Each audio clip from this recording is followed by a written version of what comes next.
Hey everybody, I'm Chris and welcome to C3 Kids Online 45 Edition. I'm coming to you from Community Christian Church in White Marsh, Maryland, where we are all about helping people find their way back to God. C3 Kids Online 45 Edition is the place for 4th and 5th graders to learn all about Jesus and how much He loves us. I'm so glad you've joined us today. We are continuing to learn about the virtue of courage, which is being brave enough to do what you should do even when you're afraid. Sometimes in life, lots of things seem impossible. It could be anything from eating a plate full of vegetables to keeping your room clean. Or maybe something is going on in your life that's making you feel anxious or afraid. It helps to remember that God can meet us in our fear and give us the courage to face whatever comes our way. Today in our Bible story, we'll meet someone named David. David faced many moments in his life where he had to trust God to give him courage. As a matter of fact, in today's story, David's courage helped him do something pretty impossible. You'll hear more about that in just a bit, but for now, your countdown is on its way, along with some awesome worship music and, of course, the So-and-So Show. So, what are we waiting for? Let's get to it.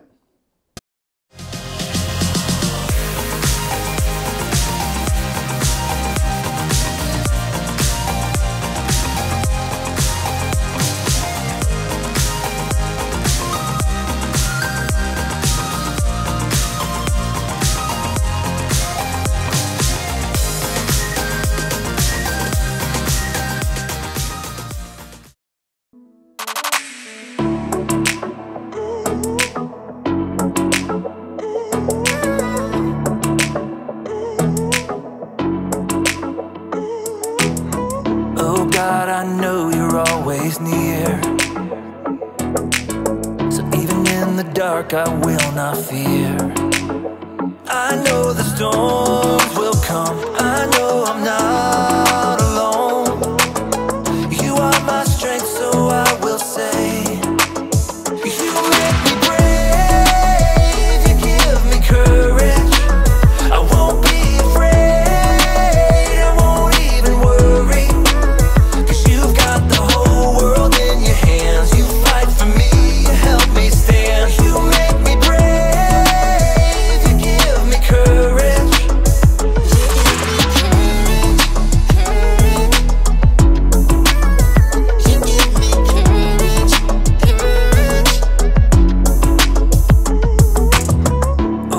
You always bring me peace.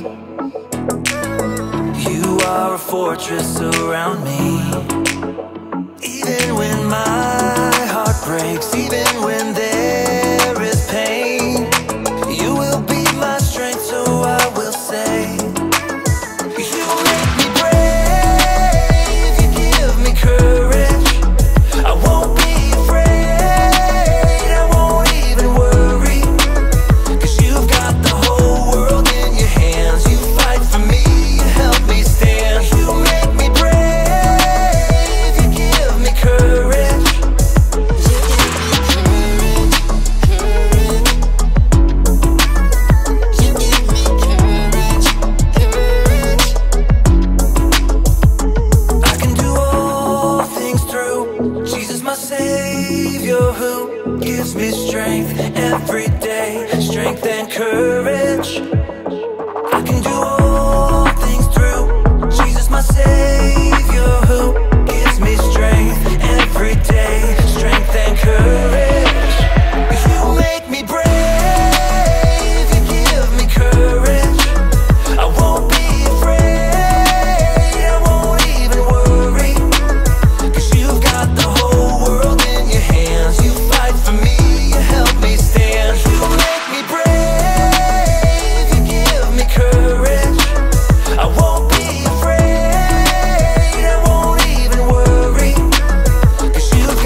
Oh, hey!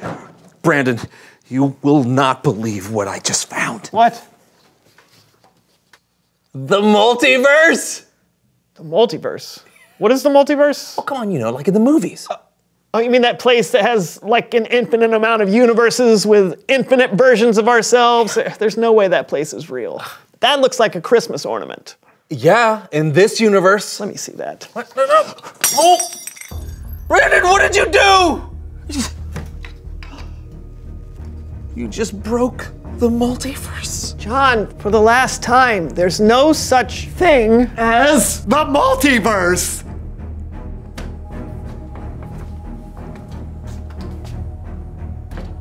things just got out of hand.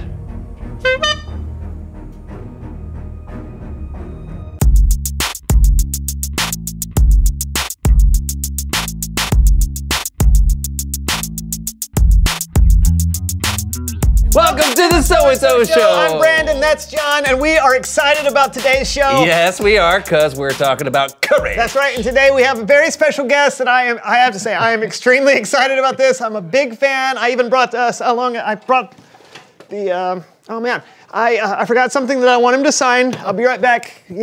Cover for me. I'll be right back. I guess I'll just, was that a knock at the door? Brandon, I think he's here. Okay, please welcome someone who knows stuff. Someone who knows stuff.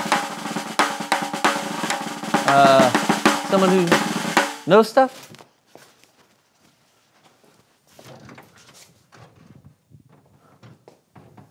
Hello?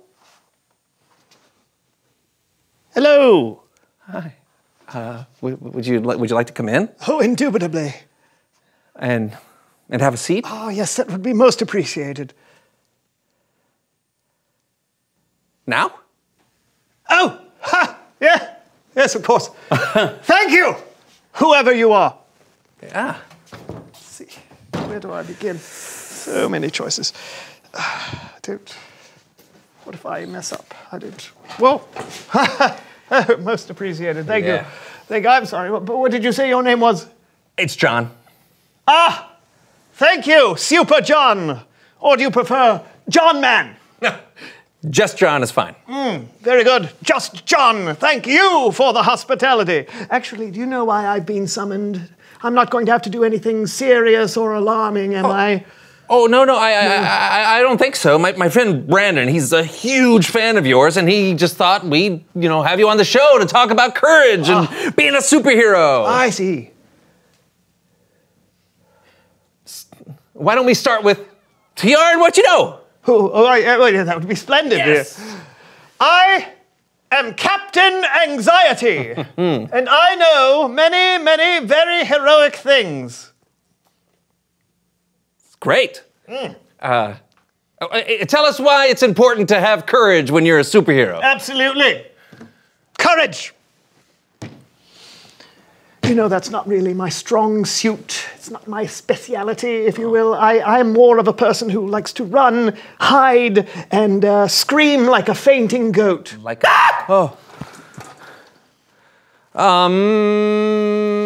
That's really my modus operandi, if you will.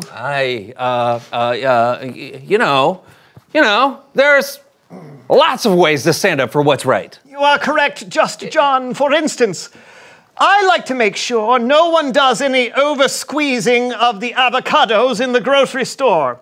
You can make sure they're ripe, but any more than that and you've crossed the line. Sure. Looking out for those that don't have a voice in our society is an incredible way to stand up for others and show courage. So what do you usually tell the over-squeezers? Yeah. I don't usually say anything. I don't want to step on anyone's toes. So what I do is usually stare at them with my ubiquitous eyes of judgment. That usually elicits the desired response. Oh, yeah, I bet.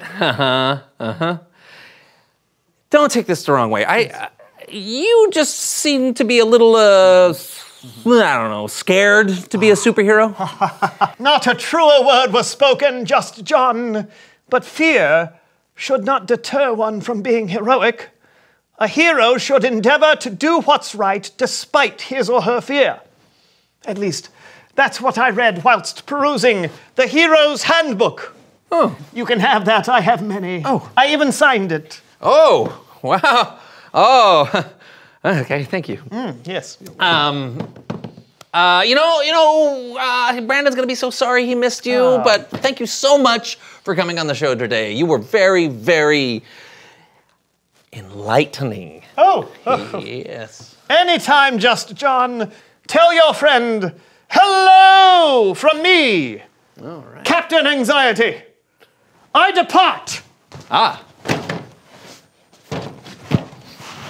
Oh, it opens inward. You pull it. Barrier has been placed here by my arch nemesis. Yes. Here, hold on a second. Nope. There you go. Much appreciated, Just John. Sure. Doors are my kryptonite. Also, pickle jars are my kryptonite. And I'm not so fond of, well, kryptonite. But no matter, I depart.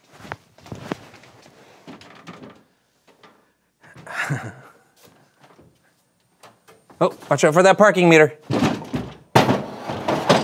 Okay. Is he here? Oh, you just missed him. What? Oh, man. I knew I was taking too long. What did he say? He talked about, when he first came in, he was really nervous. Oh, yeah. You know, Oh, and scared. But he had some amazing things to say about not letting his fears keep him from being a hero. Well, he is Captain Anxiety after all. I knew he'd be a great guest. Oh, he also told me to tell you, hello. Yeah? And he gave me this to give to you. The Hero's Handbook! Oh, and he signed it. Apprehensively yours, Captain Anxiety. This is the greatest day of my life. Oh. It's Bible story time with Kellen.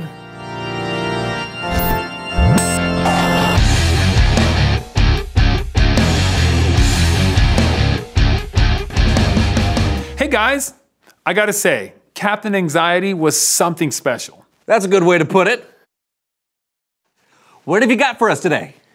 Well, as Captain Anxiety demonstrated, sometimes heroes aren't the ones you usually think of. That's what today's story is all about, and we're gonna tell it with Laundry Theater!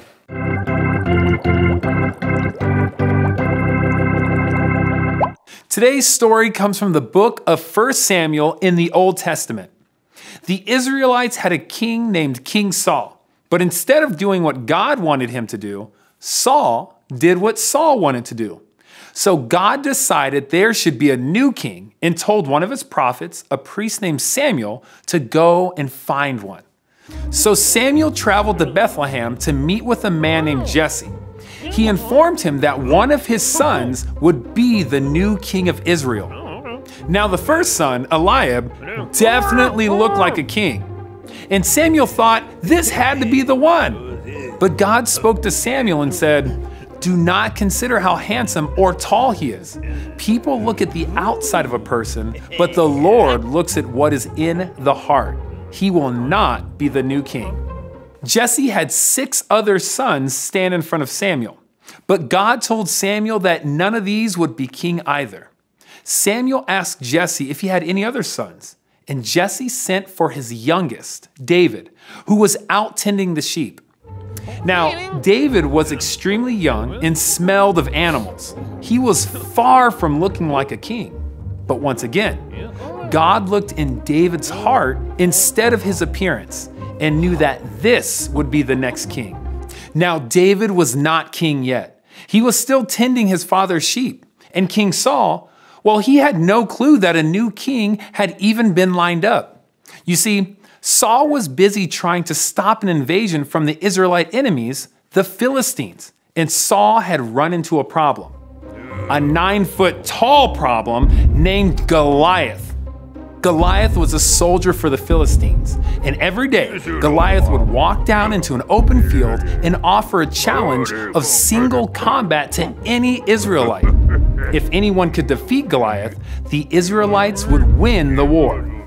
Unfortunately, the Israelites were terrified, and no one was brave enough to face Goliath. This went on for 40 days in a row.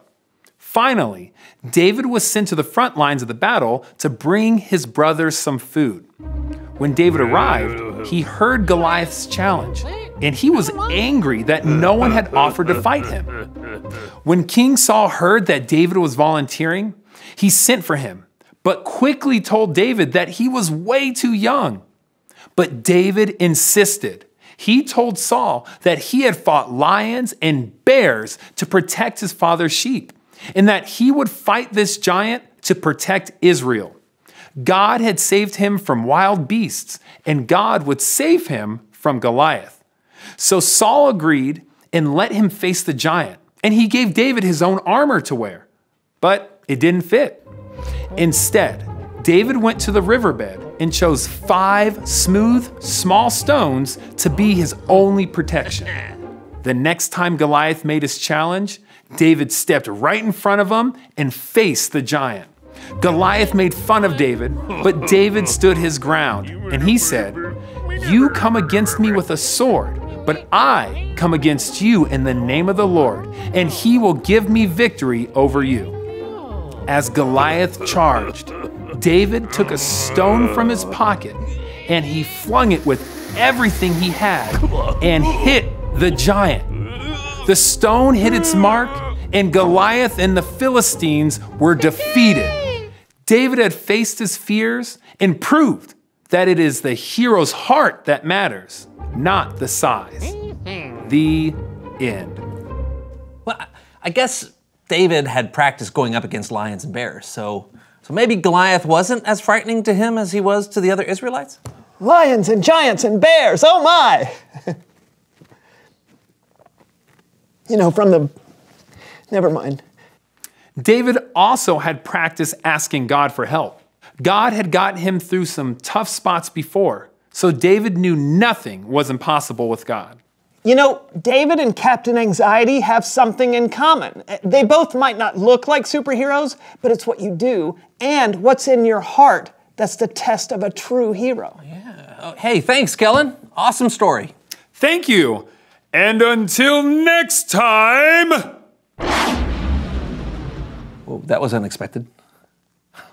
Do you think Captain Anxiety ever had to face a lion or a bear or something that seemed impossible? No. But it's time for us to reveal the question. What seems impossible to you?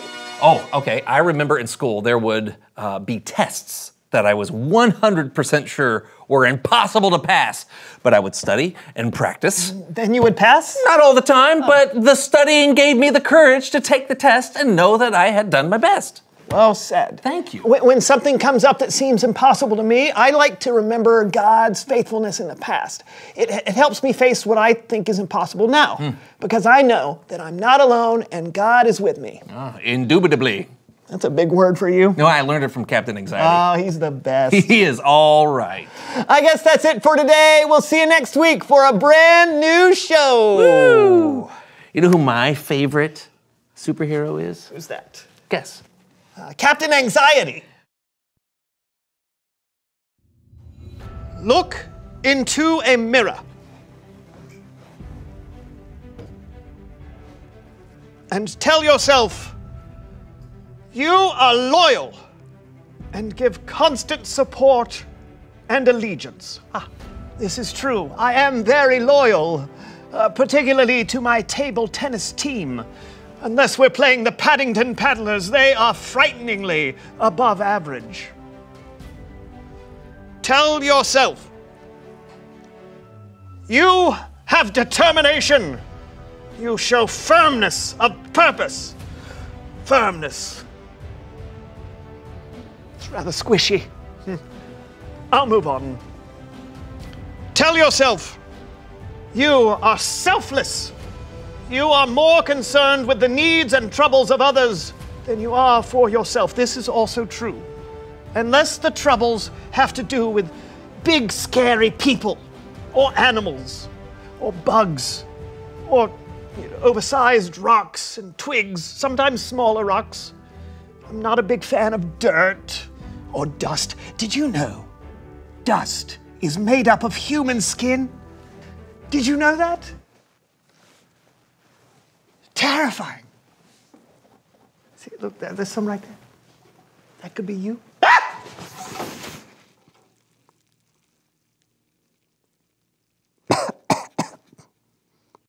This is where dust is born.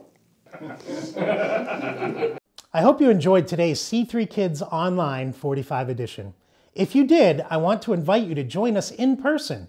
We have a space just for 4th and 5th graders to meet other kids their age, to connect in a small group and to learn all about Jesus, and to have a whole lot of fun along the way.